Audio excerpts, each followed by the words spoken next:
사도행전으로 다시 돌아옵니다. 사도행전 9장에는 우리가 잘 알고 있는 사울의 회심 사건이 기록이 되어 있습니다. 그리고 이후 오늘 우리가 읽은 32절부터 12장 끝까지에는 베드로의 사역이 소개되고 있고, 바울에 대하여 13장부터 이방 선교가 새롭게 소개가 되고 있습니다.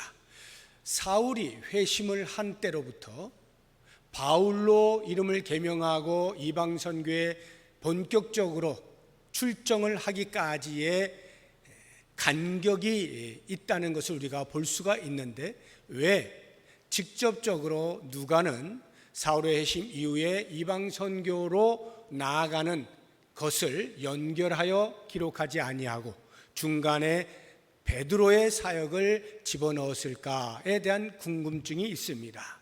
사울로 하자고 하면 비록 회심은 하였지만 본격적으로 복음 전도자로서의 사명을 감당하기 위하여 준비할 시간이 필요하다는 것을 간접적으로 우리가 알 수가 있고, 하나님의 계획에 따라서 우리가 이해를 하자고 하면 그 베드로의 사역을 통하여서 바울이 복음을 전하는 이방 선교도 역시 하나님의 뜻 가운데 진행되는 것임을 입증하기 위한 것이라고 이해를 할 수가 있습니다. 무슨 말이냐 하면, 당시까지만 해도 이방인에게 복음을 전하는 것은 불필요한 것이었고 해서는 안 되는 것이었습니다.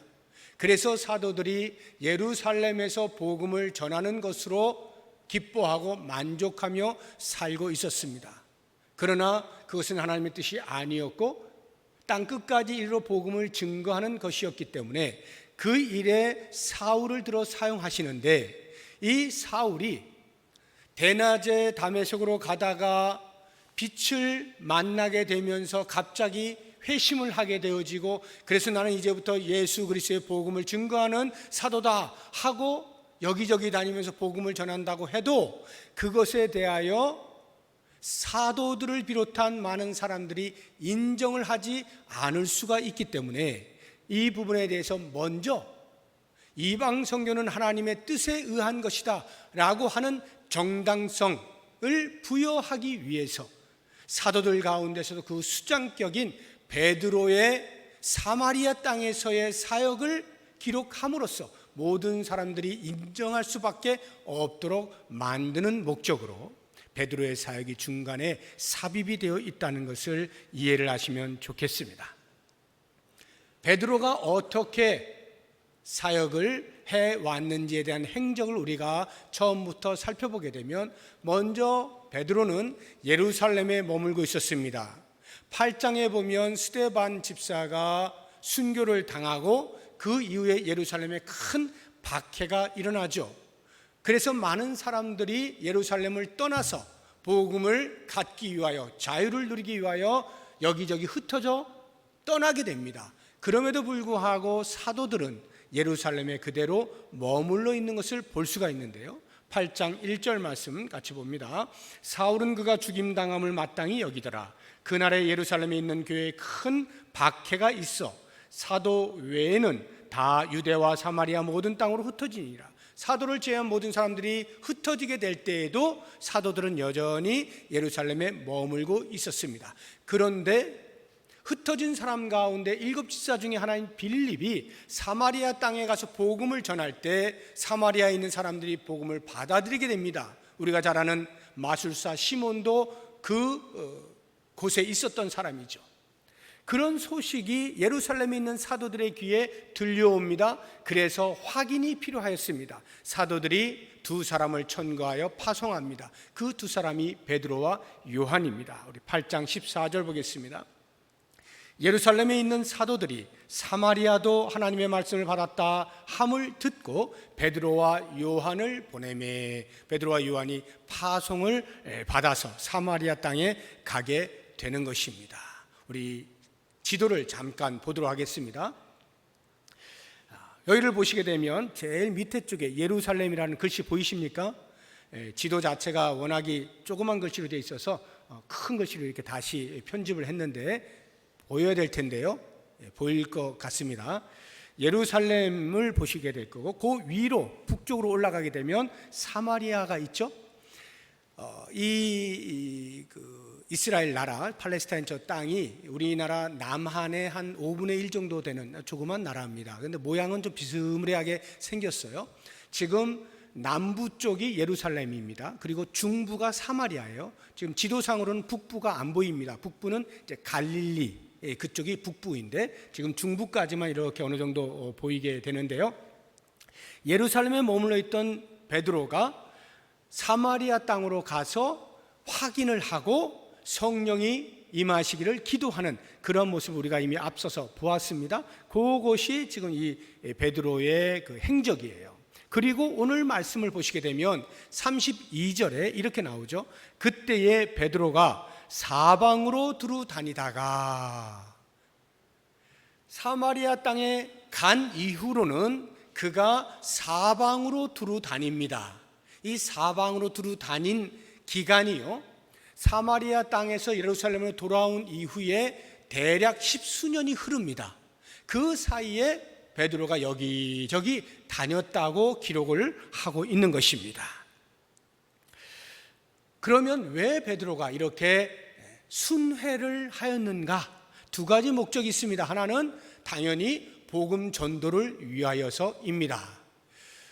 그때까지만 해도 예수님께서 말씀하신 너희는 가서 모든 민족을 제자로 삼아, 또는 너희는 예루살렘과 온 유대와 사마리아와 땅끝까지 이르러, 이렇게 말씀을 들었음에도 불구하고 그들의 마음속에 확신이 없었어요. 이 복음은 우리들 것이지 하고 유대 땅 예루살렘에만 머물러 있었단 말이죠. 그런데 흩어진 사람들이 사마리아로 가서 복음을 전할 때 그 복음을 받아들이고 또 그것을 확인하면서 성령이 임하시기를 기도하는 이런 사건들을 통하여서 베드로의 마음에 예수님이 남겨주신 그 지상 대명령이 뚜렷하게 기억이 나는 것입니다. 그리고 확신을 하게 된 거예요. 뿐만 아니라 사울이 회심을 하고는 예루살렘으로 잠시 내려간 적이 있습니다.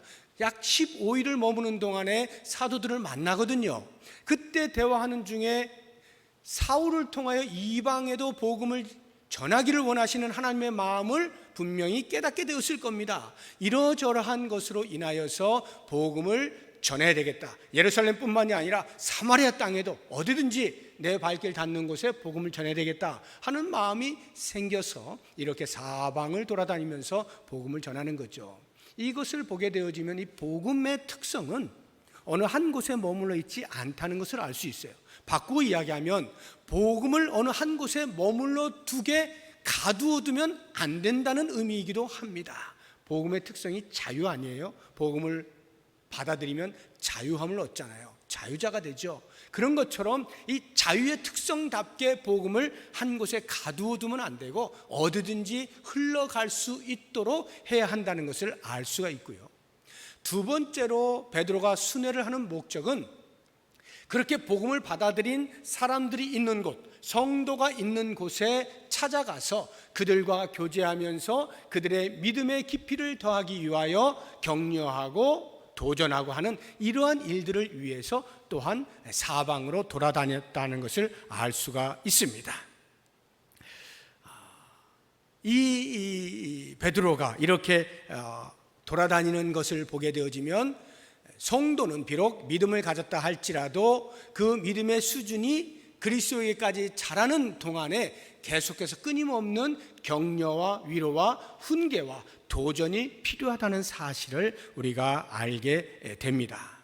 그래서 이 베드로가 돌아다니면서 격려하였던 그런 상황들을 오늘 본문에서 우리가 두 군데를 만날 수가 있는데, 다시 32절을 보시게 되면 그때 베드로가 사방으로 두루 다니다가 룻다에 사는 성도들에게도 내려갔더니, 룻다에 사는 성도들, 룻다로 내려갔어요. 거기에 성도들이 있었단 말이죠. 36절을 보시게 되면 욥바에 다비다라는 여제자가 있으니 해서 그 욥바에도 들르게 되는 것을 봅니다. 물론 그 사람들이 이제 룻다에 있는 베드로를 초청하는 거예요. 다비다가 죽었으니 좀 살려주시오 하고 부르는 거예요. 그래서 욥바에도 내려가는 것을 볼 수가 있습니다. 이렇게 베드로가 여기저기를 다니는 모습을 다시 아까 그 지도를 통해서 한 번 더 보도록 하겠습니다. 보시게 되면 왼쪽에, 예루살렘 왼쪽에 룻다가 있죠. 그 예루살렘이라고 이렇게 포인팅 되어 있는 거기로부터 북서쪽으로 약 40km 떨어진 데가 룻다입니다. 그 룻다에 가서 이제 사역을 하고, 또 요빠에서 부르니까 요빠로 가고요.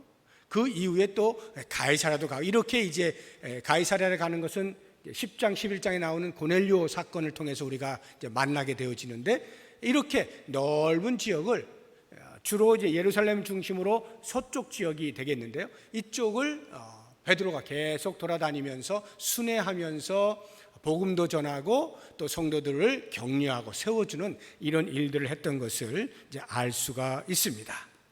그렇다고 하면 우리가 궁금한 것은 어떻게 해서 이 도시들에 이렇게 예수 믿는 사람들이 있을 수가 있었는가? 이 부분에 대해서 우리가 찾아볼 수 있는, 추적해 볼 수 있는 것은 세 가지인데, 하나는 베드로와 요한이 사마리아에 방문했을 때 거기서 예루살렘으로 돌아오는 길에 그냥 돌아오지 아니하고 곳곳을 돌아다니면서 복음을 전했다는 기록이 있어요. 우리 8장 25절 보겠습니다. 두 사도가 주의 말씀을 증언하여 말한 후 사마리아에서 예루살렘으로 돌아옵니다. 그때에 사마리아인의 여러 마을에서 복음을 전하니라. 해서 그 사마리아 땅 여기저기 돌아다니면서 복음을 전해서 그 결과로 성도들이 생겨날 수 있었겠죠. 두 번째 가능한 것은 빌립의 전도입니다. 이미 우리가 본 것처럼 빌립은 예루살렘에서 도망을 나와서 사마리아 땅으로 가서 거기서 복음을 전하지 않습니까? 그리고는 거기에서 성령의 인도하심을 따라서 너는 가사로 가는 길로 내려가라 해서 이디오피아의 국고 맡은 관리인을 만나게 되는 사건 기억나시죠? 그렇게 해서 만나고 거기에만 있을 뿐만 아니라 또 아소도로 갔다가 가이사랴로 가는 그러한 장면이 나옵니다. 우리 8장 40절 말씀 한번 보도록 하겠습니다. 빌립은 아소도에 나타나 여러 성을 지나다니며 복음을 전하고 가이사랴에 이르니라. 이 빌립의 행적을 지도를 통해서 한번 보도록 하겠습니다. 금방 이해가 되실 겁니다. 그렇게 하면 작아서 안 보일 것 같은데 저를 없애주세요. 지도를 다 보여주세요. 크게. 그래야 보일 것 같은데요. 안 됩니까? 크게. 네, 좋습니다. 거기를 보시게 되면 빨간 거를 보죠. 빨간 줄을 이렇게 보시게 되면 왼쪽에 그 사마리아에서 밑으로 이렇게 내려오죠. 거기가 밑에 보시면 가사라고 왼쪽에 있잖아요. 그 가사로 가는 길에 거기에서 이디오피아 내시도 자기 고향으로 돌아가는 길에 거기서 만나는 겁니다. 그래서 이제 그 병거를 타고 이렇게 거기서 만나잖아요. 그래서 이사야서를 이렇게 읽고 있는데 무슨 뜻인지 몰라가지고 빌립이 이제 해석을 해주는, 그래서 물이 있는 곳에 내려가지고 세례를 베푸는 그 장면이 나오잖아요. 거기에서 이디오피아 내시는 가사를 통해서 이디오피아로 쭉 가게 되는 것이고, 이 장소에서 호련히 빌립은 주의 인도하심을 따라서 아소도로 가게 됩니다. 그 아소도 보이시죠? 가사 위에 글로 갔다가 거기에서 가이사랴까지 올라가면서 계속 복음을 전하는 거예요. 그렇게 보면 비단 아소도와 가이사랴 이 두 군데뿐만이 아니라 빌립이 가는 길에 만나는 동네마다 기회가 있을 때마다 복음을 전했다는 것을 얼마든지 추정해 볼 수 있겠죠. 그러니까 여기저기에 성도들이 생겨난 겁니다. 비단 빌립 집사뿐이었겠습니까? 흩어진 사람들이 얼마나 많았어요. 예루살렘에서 흩어져서 여기저기 이렇게 흩어졌을 텐데 그 사람들도 동일하게 기회가 닿을 때마다 복음을 증거했겠죠. 그러니까 이미 예루살렘을 벗어나서 유대 땅을 벗어나서 사마리아 아니면 갈릴리 북쪽까지도 이미 복음이 다 증거되어지고, 그래서 성도들이 생겨나게 됐다는 것을 얼마든지 우리가 짐작을 해볼 수가 있는 것입니다. 바로 그러한 곳에 베드로가 돌아다니면서 격려하고 세워주는 일을 하는데, 룻다에서 어떤 일이 있었는지 오늘 우리가 이제 보게 되어지는 것입니다. 룻다에 방문하였더니 에니야라고 하는 사람을 만나게 됩니다. 이 에니야에 대한 정보는 성경이 주고 있는 것은 두 가지뿐입니다. 하나는 남자라는 거예요. 에니야라는 말 들으면 여자같이 들리죠. 여자 이름처럼 예쁘잖아요. 그런데 이 헬라어에는 모든 성이 다 이렇게 표시가 되어 있어요. 그래서 그 이름만 보면, 그 헬라어를 보게 되면 남자인지 여자인지 알 수가 있어요. 애니아는 남자입니다. 남자예요. 그리고 애니아에 대한 또 다른 정보는 8년 동안 침상에 누워 중풍병으로 앓고 있었던 사람이다, 환자다 하는 것을 알 수가 있습니다. 중풍병에 걸렸다고 바로 침상에 눕는 거 아니잖아요. 생활을 어느 정도 할 수도 있어요. 좀 힘들지만 그런 경우에는 경증 환자겠죠.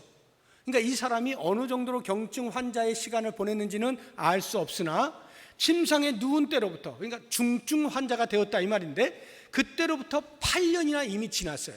그러니까 최소 8년 이상의 오랜 세월 동안 중풍병으로 끙끙 앓고 있는 환자라는 사실을 알게 됩니다. 이 애니아를 베드로가 만나게 되죠. 그리고 고쳐주게 되는 것입니다. 34절을 보시죠. 베드로가 이르되 애니아야, 예수 그리스도께서 너를 낫게 하시니 일어나 내 자리를 정돈하라 한데 곧 일어나니, 이렇게 고침을 받게 되는 것입니다. 우리가 이 사건을 보게 되어지면 당장에 독자된 우리들이 반응을 보이는 것은 두 가지 반응을 보통 보이는데, 하나는 와, 역시 베드로다, 이런 반응을 보여요. 왜냐하면 앞에서 우리가 이미 본 것처럼 베드로는 3장에서는 나면서부터 안진뱅이 된 자, 40년 동안이나 안진뱅이로 살았던 사람을 은과 금은 내게 없거니와 나사렛 예수 그리스도의 이름으로 명하노니 일어나라 해서 벌떡 일어나게 하는 치병의 사역을 한 것을 우리가 알지 않습니까? 그것뿐이 아니죠. 5장에 가보면은 아나니아와 삽비라가 자기 자랑을 하느라고 자기의 재산을 팔아다가 갖다 바치는데 일부는 숨겨두잖아요. 성령이 하신 일을 속이는 이것에 대하여 베드로가 그런 사실을 보지도 않은 상태에서 다 아는 거예요. 그리고는 나무라면서 그 자리에서 즉사하게 되어지는 아주 엄청난 권위를 보여주지 않습니까? 뿐만 아니라 그 뒤에도 보면 많은 환자들이 베드로가 지나갈 때 그 그림자에 덮이기만 해도 나음을 얻겠다 해서 그렇게 따라가면 실제로 낫는 역사가 일어났잖아요. 그러니까 베드로 하면 보통 사람이 아닌 거예요. 한마디로 우리들의 영웅이죠. 그러니 이 장면을 볼 때도 베드로니까 가능한 우리의 영웅 하면서 대리만족을 얻는 거예요. 보상 심리를 갖는 거죠. 역시 베드로야. 나는 안 돼도 베드로니까 가능해. 이런 사람을 우리가 신앙의 선조로 알고 있다니 하면서 대리만족을 얻는 거죠. 그런가 하면 또 다른 반응은 보다 적극적입니다. 베드로가 할 수 있다면 우리도 할 수 있는 것이다. 베드로가 우리에게 믿음의 모범을 보여주신 것이다. 그러니까 베드로처럼 우리도 믿음으로 병 앞에서 선포하면 다 치료할 수 있다. 이렇게 적극적으로 반응하는 사람이 있어요. 자기 자신에게만 그렇게 적용을 시키면 큰 문제가 없을 것 같은데, 이것을 이제 목사들에게 이게 적용을 이제 시키게 되어지면 이 목사들이 갈 데가 없어요. 영적인 부담감을 콱 안는 겁니다. 베드로처럼 예수 그리스도의 이름으로 명하노니 일어나 해서 벌떡벌떡 일어나게 해줘야 되는데 그게 안 된단 말이죠. 그러면 당신은 베드로만큼 믿음이 없네? 이렇게 비난하는 쪽으로 나아가게 되면 큰일 나는 거죠. 이 땅에 살아남을 목회자가 몇 안 될 것 같아요. 누가가 지금 베드로의 이 치병 사역을 기록하고 있는 것은 이렇게 베드로를 영웅시하게 하기 위하거나 아니면 베드로의 믿음을 따라 우리도 그렇게 살아야 된다, 이것을 말하려고 기록하고 있는 것이 아니라는 것을 눈여겨봐야 됩니다. 도대체 누가는 무엇을 말하기 위해서 이 사건을 기록하고 있을까? 한 가지입니다. 예수 그리스도, 그리스도께서 너를 낫게 하시니, 다시 말하면 생명의 주인이 누구냐, 이것을 알려주는 거예요. 온 인류에 참된 생명을 주실 수 있는 구원자가 누구냐? 예수 그리스도다. 이것을 알게 하기 위하여 기록을 하고 있다는 사실을 알 필요가 있습니다. 그러니까 예수님이라고 하는 이름이 우리가 병을 고칠 때 잠시 빌려 쓸 수 있는 이름이 아니라는 말이에요. 예수님 자체가 생명이시고 예수님이 생명의 주인이시고 예수님이 생명의 근원이시고 예수님이 생명을 수여하시는 분이시다. 이 사실을 알게 하는 거예요. 그래서 그 치병 이후의 결과에 대해서도 이렇게 기록을 하고 있잖아요. 35절을 보세요. 룻다와 사론에 사는 사람들이 다 그를 보고 주께로 돌아오니라. 다 그를 보고 주께로 돌아오니라. 우리가 자칫하면 초점을 다 그를 보고에 맞추기가 쉬워요.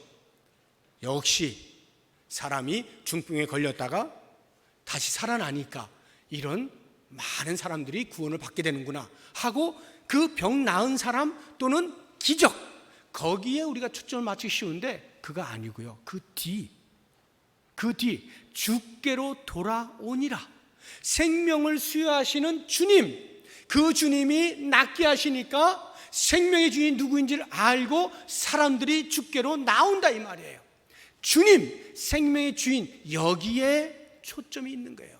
누가가 기록하고 있는 목적을 잘 이해를 할 필요가 있는 것입니다. 그래서 예루살렘에만 구원의 역사가 일어난 것이 아니라 이 룻다라고 하는 곳에도 복음의 역사가 일어난다는 것을 알려주고 있고 그것이 예수 그리스도로 말미암았다는 것인데, 우리의 역사 속에서 살펴보게 되어지면 예루살렘을 지나서 사마리아를 지나서 이곳저곳으로 가죠. 유럽으로 가죠. 유럽 전역이 복음화 되어집니다. 미국으로 건너갑니다. 미국이 복음화 되어집니다. 한국으로 넘어옵니다. 한국이 복음화가 되어집니다.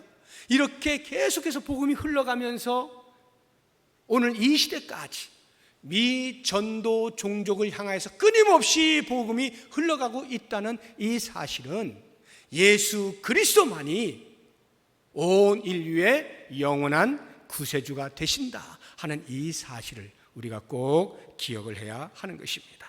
그렇다고 하면 이제 오늘 우리의 말씀의 제목인 일어나 내 자리를 정돈하라 하는 이 부분을 한번 같이 생각을 해보도록 하겠습니다.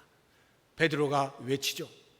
그리스도께서 너를 낫게 하시니 일어나 내 자리를 정돈하라. 이게 무슨 의미겠어요? 일어나라 할 때에 일어날 수 있는 것은 중풍병자가 스스로 가능하지 않죠. 예수님이 고쳐주실 때만 가능하죠. 예수님이 고쳐주시니까 일어날 수 있는 거예요. 그것은 예수님의 사역이에요.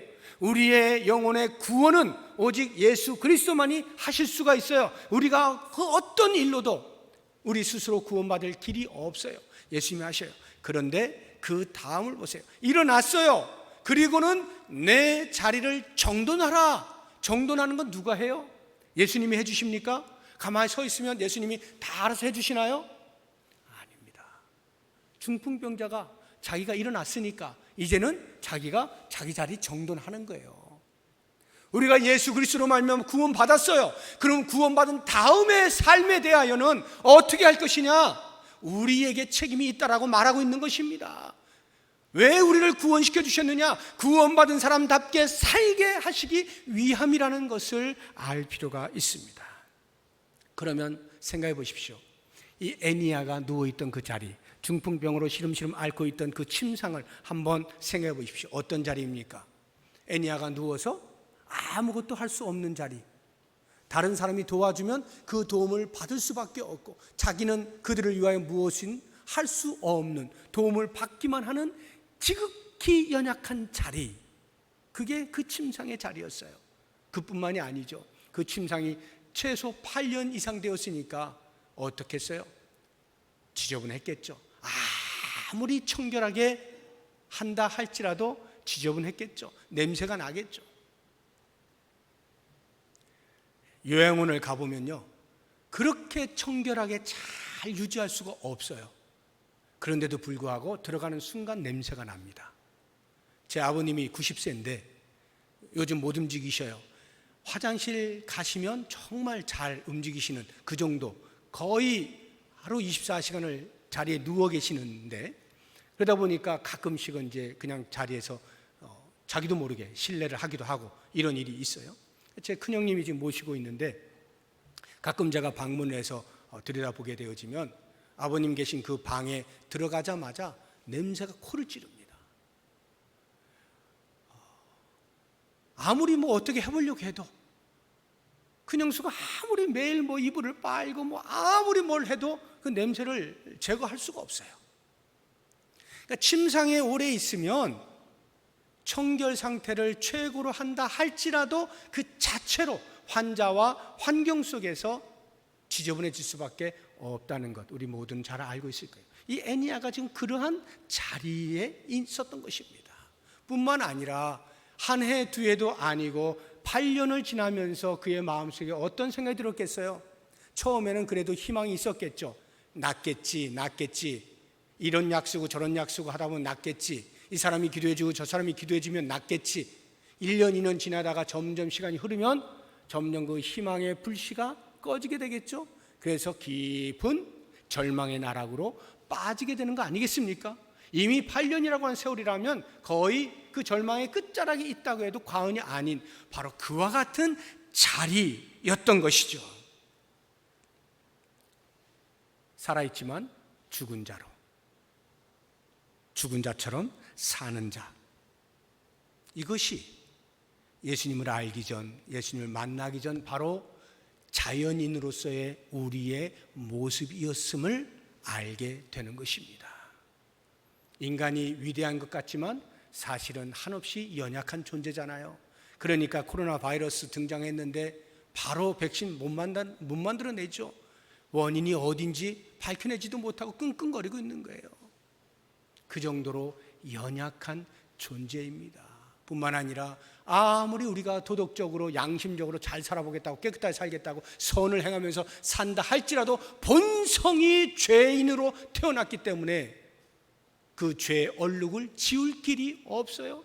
그래서 우리가 하는 말마다 우리가 하는 행동마다 그 죄의 습성이 묻어 나올 수밖에 없는 존재, 더러운 존재잖아요. 스스로 구원할 길이 없는, 천국을 바라볼 수 없는 절망 가운데 사는 것이 자연인의 모습 아니었느냐 이거예요.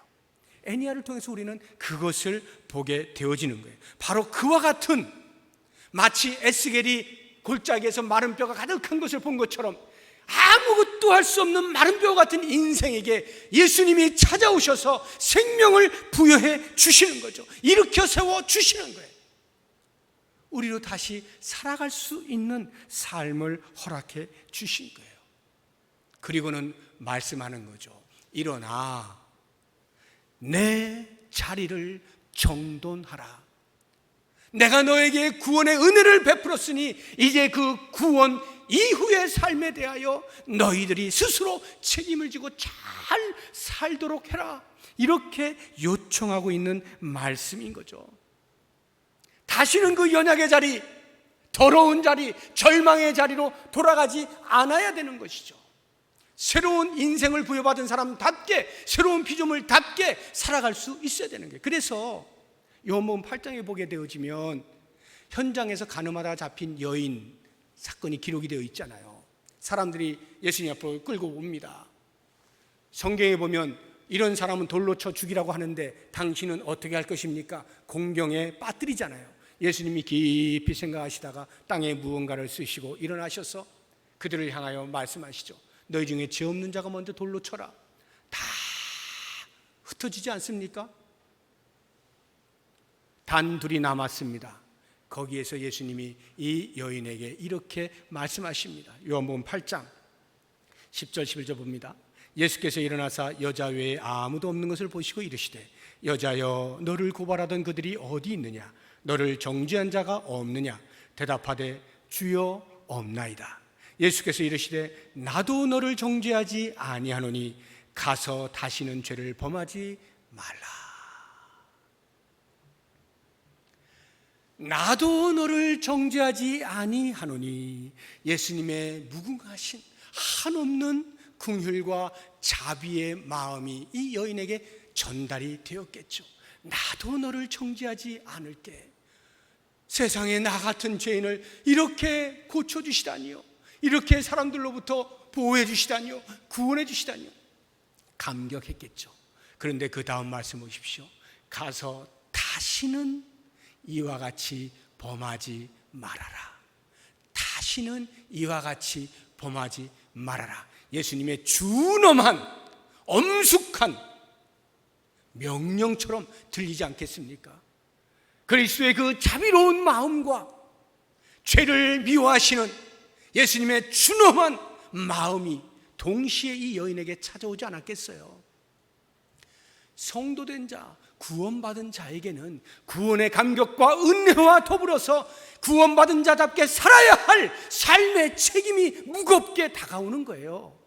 그래서 사도 바울이 복음을 전하면서 곳곳마다 교회를 세우고 그 성도들을 향하여 권면을 할 때 이와 같은 뉘앙스의 말씀을 반복적으로 모든 교회마다 다 하는 것을 볼 수가 있어요. 대표적으로 두 군데를 보겠습니다. 우리 갈라디아 교회를 향해서 갈라디아서 5장 1절에 이렇게 말하고 있습니다. 그리스도께서 우리를 자유롭게 하려고 자유를 주셨으니 그러므로 굳건하게 서서 다시는 종의 멍에를 매지 말라. 자유인이 되었지 않느냐? 그러니 다시 종처럼 살지 말아라. 자유인답게 살아다오 권면하는 거죠. 더 구체적으로 에베소서 4장 22절 이하를 봅니다. 너희는 유혹의 욕심을 따라 썩어져가는 구습을 따르는 옛사람을 벗어버리고 오직 너희의 심령이 새롭게 되어 하나님을 따라 의와 진리의 거룩함으로 지으심을 받은 새 사람을 입으라. 옛사람을 벗어버리고 새 사람을 입으라는 것은 예수님을 알기 전에 그 더러웠던 구원받기 이전의 삶에서 구원을 받아라 이 말이 아니에요. 이미 예수를 믿어 구원받은 사람들, 성도들에게 지금 권면하고 있는 거예요. 그런 면에서의 옛사람이라고 하는 것은 예수 믿기 이전에 보였던 종의 모습들, 그러한 것들이 예수를 믿고 나서도 여전히 우리가 깨끗하게 하지 아니하면 그 더러운 자리에 갈 수 있다는 말이겠죠. 그러니 너희들이 그렇게 하지 말고 계속해서 새 사람을 입도록 해라. 구원받은 사람답게 살려고 노력을 해라. 이렇게 권면을 하고 있는 것이죠. 과연 베드로를 통해서 치유함을 받게 되어진 애니야는 일어나서 그의 자리를 어떻게 정돈했을까요? 35절 보십시오. 룻다와 사론에 사는 사람들이 다 그를 보고 주께로 돌아오니라. 상상을 해보십시오.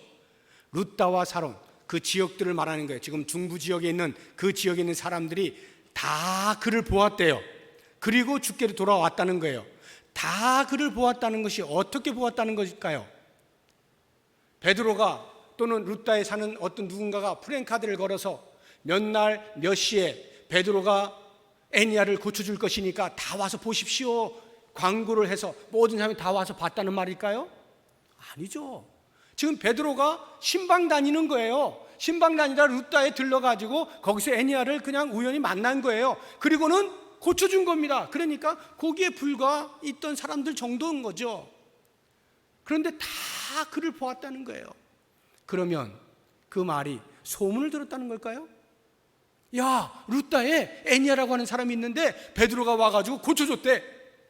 그 소문을 듣고 주께로 돌아왔다는 말일까요? 아닙니다. 그러면 지금 이 말씀에서 애니야의 일어난 이후에 자리를 정돈하는 모습을 우리가 발견할 수 있어야 되는 거예요. 다 그를 보았다는 말의 의미가 뭘까요? 곰곰이 생각해 보세요. 그가 자기 집안에 그대로 갇혀 앉아가지고 자기가 하던 일 그냥 하는 것으로 남은 생을 살았다는 말이 아니겠죠. 두 발 건강하니까 중풍병 다 나았으니까 어디든지 가는 거예요. 가서는 뭐예요? 예수님이 나를 고쳐주셨다 고백하는 거예요. 말로만이 아니라 그의 삶에 변화되어진 것을 함께 드러내면서 예수님이 나를 고쳐줘서 내가 지금 이렇게 살아가고 있다는 것을 증명하는 거예요. 간증하는 거예요. 그것을 사람들이 보는 거죠. 그리고는 거기에 감격하고 감동하고 우와 하고는 예수님께로 나왔다 이 말 아니겠어요? 그러니까 애니야가 일어나서 중풍병에서 나와서 자신의 자리를 정돈한다고 하는 그 의미가 오늘 우리의 삶 가운데 어떻게 들려옵니까? 우리가 예수 그리스도를 믿어 구원받았어요. 이제 구원받은 사람답게 살아갈 때 우리의 발길이 닿는 곳, 그것이 가정이든지 학교든지 사업터든지 어디든지 우리가 가는 곳에서 나를 구원하신 예수 그리스도를 증거하고 간증하고 그것이 사실임을 내 삶을 통하여 입증해내는 이러한 일들을 통해 사람들이 나를 보고 예수께로 돌아오는 거죠. 이것이 바로 일어나 내 자리를 정돈하라 하는 말씀의 의미인 것입니다. 말씀을 정리해 보겠습니다. 우리가 예수를 믿어 구원을 받았습니다. 기쁘시죠? 만족이 되시죠? 무엇으로도 해결할 수 없었던 우리의 죄짐을 주님께서 대신 지신 거예요. 그래서 어둠의 나라에 있던 우리들을 생명의 나라로 옮겨주신 거예요. 거지로 살고 있던 우리들을 왕자의 신분으로 바꾸어 주신 거예요. 말로 할 수 없는 기쁨과 감격이 있는 것입니다. 그러나 그것을 우리가 만족하며 살아서야 되겠습니까? 그것은 결코 우리에게 만족을 줄 수가 없어요. 우리의 자리를 정돈하는 것이 필요합니다. 만약에 우리가 자리를 정돈하는 옛사람의 그 모습을 버리지 아니하면 어떤 일이 벌어질까요? 아주 이상하게 되는 거예요. 우스꽝스러운 모습을 갖추게 되는 거예요. 분명히 왕자의 옷을 입었는데 행동하는 것은 거지하고 다를 바가 없어요. 그렇게 되어지면 우스꽝스러워 보이잖아요. 그리고 사람들이 조소를 머금죠. 조롱하죠. 아유, 저게 뭐야, 저게 뭐야. 그리고는 왕자로 취급하지 않죠. 인정하지 않는 거예요. 내가 예수를 믿어 구원받아가지고 그 구원받은 사람답게 예수님을 닮아가는 삶의 모습이 없다면 당신을 희생하여서 구원하여 주신 그 놀라운 구원의 은혜의 크기에 많은 사람들이 먹칠을 하도록 만드는 거예요. 값으로 매길 수 없는 그 엄청난 구원의 은혜를 무시당하게 만들어버리는 거예요. 별 볼 일 없는 것으로 취급당하게 만드는 것입니다. 내 모습이 바뀌지 아니함으로 인하여서 예수님의 그 놀라우신 구원의 역사가 욕을 먹었어야 되겠습니까? 가치 없는 것으로 여겨졌어야 되겠어요? 그러므로 사랑하는 성도 여러분, 이제 우리가 구원을 받았으면 우리의 옛 자리를 돌아봅시다. 그리고는 그 자리에서 벌떡 일어나 정돈을 합시다. 다시는 그 자리로 돌아가지 아니하고 새 사람을 입는 일에 수고를 다하며, 그래서 나를 구원하신 예수 그리스도의 구원의 은혜의 크기가 어떠함을 증명하십시다.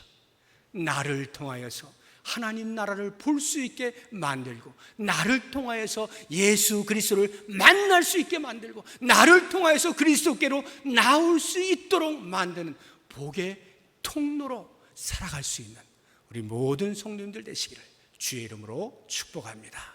기도하겠습니다. 하나님 아버지, 구원의 은혜를